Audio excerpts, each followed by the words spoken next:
Hello दोस्तों, welcome है आप सबका अपने यूट्यूब चैनल पर। दोस्तों, आज हम वैदिक सभ्यता या आर्यों की सभ्यता या वैदिक संस्कृति के बारे में पढ़ेंगे। दोस्तों, वैदिक सभ्यता बहुत प्राचीन सभ्यता है। इसे ही आर्यों की सभ्यता भी कहा जाता है। इसमें उपनिषद, वेद, इन सब के बारे में हम जानकारी हासिल करेंगे। तो चलिए शुरू करते हैं। वैदिक संस्कृति या वैदिक सभ्यता या आर्यों की सभ्यता, इसे दो भागों में बांटा गया है।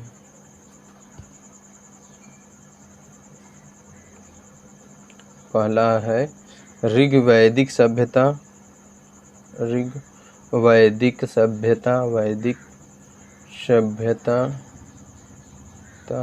दूसरा उत्तर वैदिक सभ्यता, उत्तर वैदिक सभ्यता।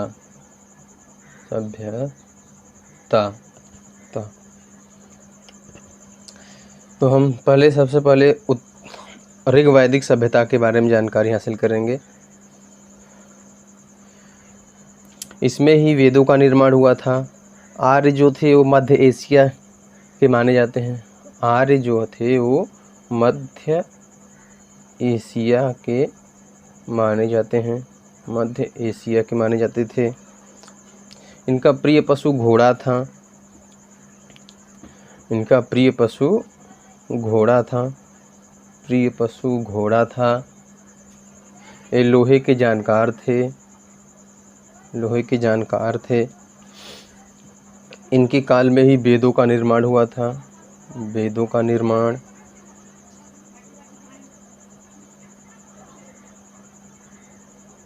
हुआ था।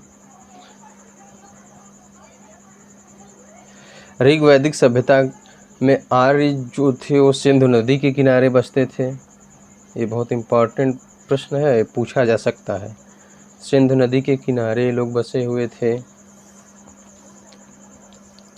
इनका जीवन पशुओं पर निर्भर था। इनका जीवन पशुओं पर निर्भर था। पशुओं पर निर्भर था।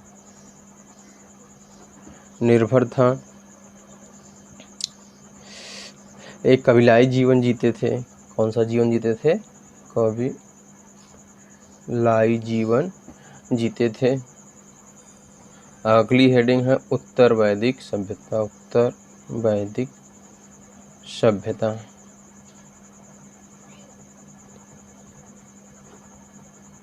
उत्तर वैदिक सभ्यता।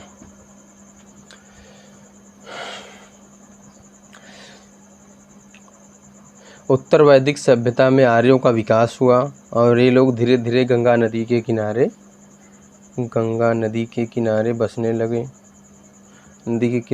लगे। पशुपालन के साथ साथ ये लोग कृषि भी करना शुरू करे।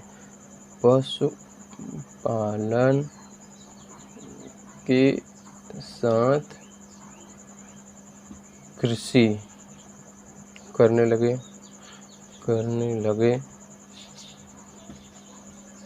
करने लगे और अस्थाई जीवन जीने लगे। इनका जीवन अस्थाई हो गया।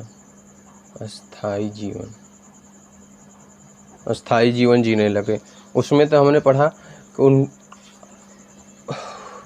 ऋग्वैदिक सभ्यता में वो कहाँ पर रहते थे, उनकी सभ्यता कैसी थी, वे किस पर निर्भर थे, किस नदी के तट पर जीवन जीते थे, उनका जीवन किस पर निर्भर था, किस तरह का जीवन जीते थे, कबीलाई जीवन जीते थे वो लोग, इन सब के बारे में जाना।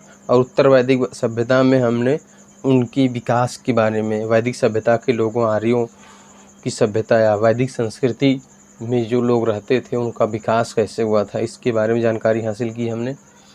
और वो पशुपालन के साथ साथ कृषि पर भी निर्भर हुए और इसमें उनका विकास हुआ। आगे हम वेद के बारे में जानकारी हासिल करेंगे। तो अगली हेडिंग ऋग्वेद।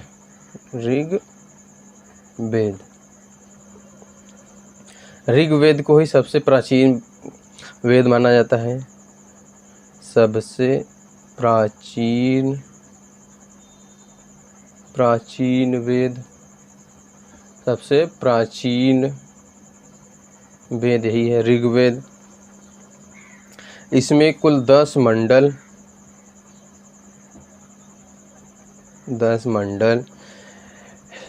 1028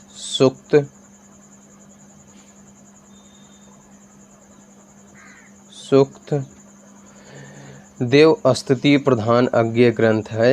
यह देव स्तुति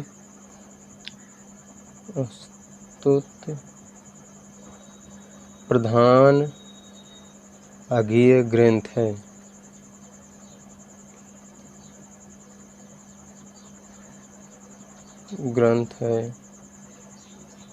ग्रंथ है।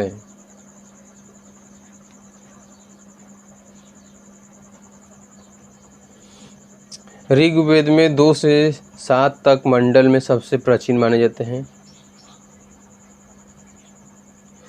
ऋग्वेद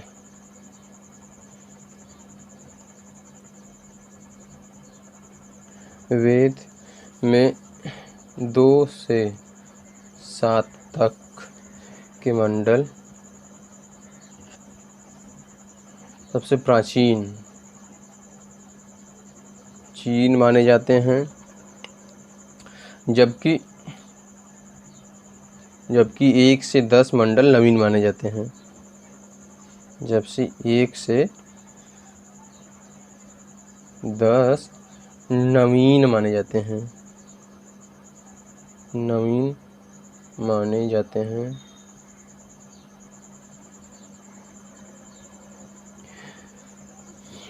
ऋग्वेद के तीसरे मंडल में सूर्य की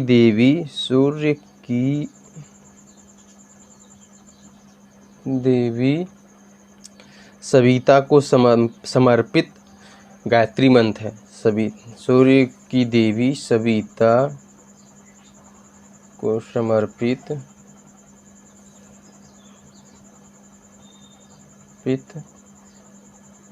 गायत्री मंत्र का उल्लेख किया गया है। गायत्री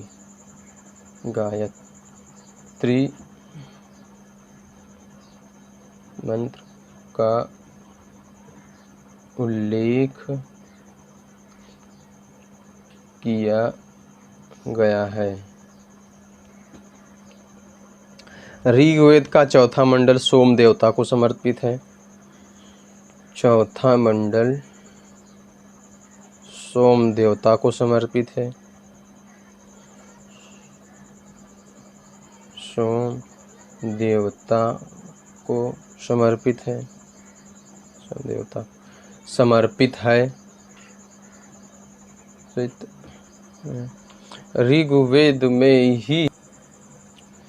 ऋग्वेद में ही अस्तोमा सद्गमय तमसोमा ज्योतिर्गमय मंत्र का तथा 10 राज युद्ध का उल्लेख किया गया है। ऋग्वेद में ही अस्तोमा सद्गमयः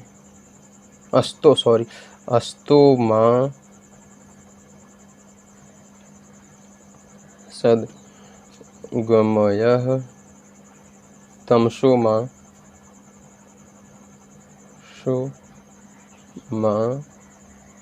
ज्योतिर्गमय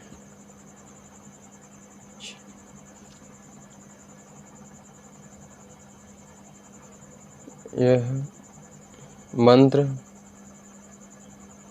तथा 10 राज युद्ध का उल्लेख किया गया है। 10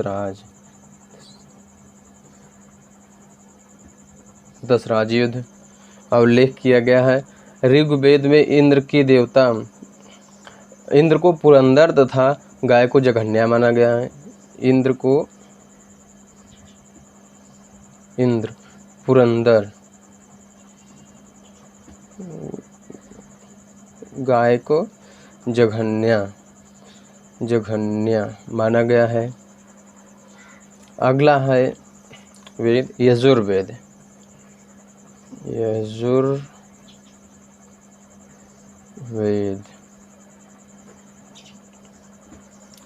यजुर्वेद में ही यज्ञ,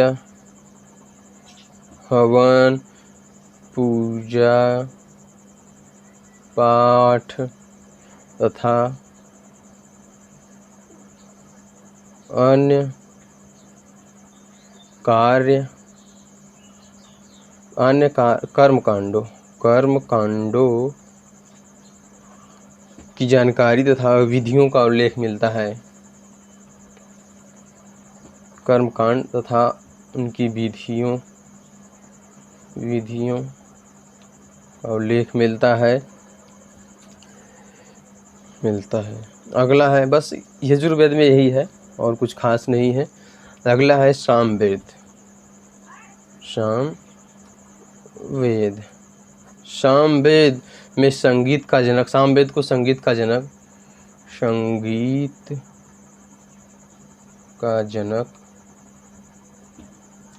सामवेद को माना जाता है। सर्वप्रथम इस वेद में शास्त्रीय संगीत के लिए सारेगामा पाधनीसा का प्रयोग हुआ। सारेगामा पाधनीसा का प्रयोग हुआ। निशा का प्रयोग हुआ। अगला है वेद अथर्ववेद।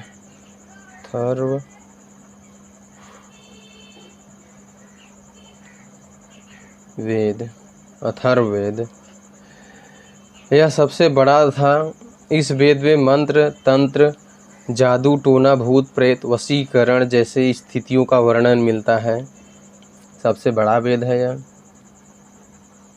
सबसे बड़ा वेद जादू टोना, भूत प्रेत,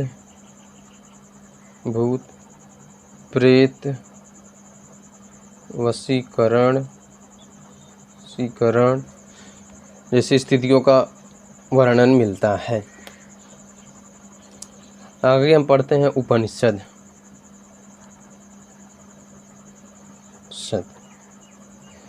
इसका शाब्दिक अर्थ होता है गुरु के समीप बैठकर ज्ञान अर्जन करना। गुरु के समीप बैठकर ज्ञान अर्जन करना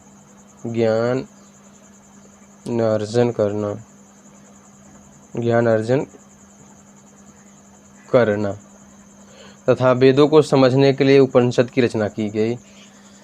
वेदों को समझने के लिए उपनिषद की रचना की गई। भारत का आदर्श वाक्य सत्यमेव जयते मांडुक्य उपनिषद से लिया गया है। सत्यमेव जयते जो शब्द है, भारत का आदर्श वाक्य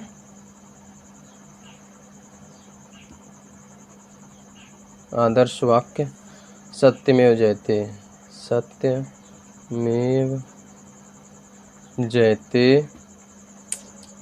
मुंडको उपनिषद से लिया गया है। कौन सा? मुंडको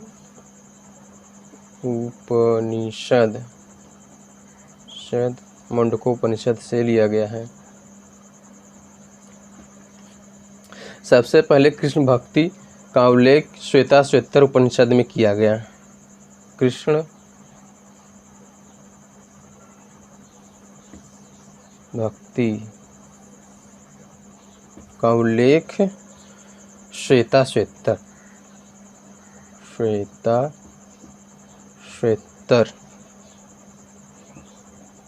उपनिषद में किया गया। यह और नचिकेता का सामवाद कठोपनिषद मिलता है। नचिकेता का सामवाद यम और नचिकेता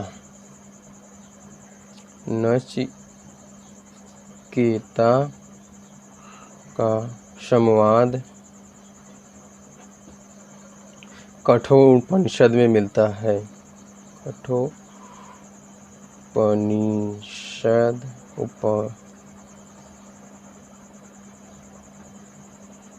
में मिलता है।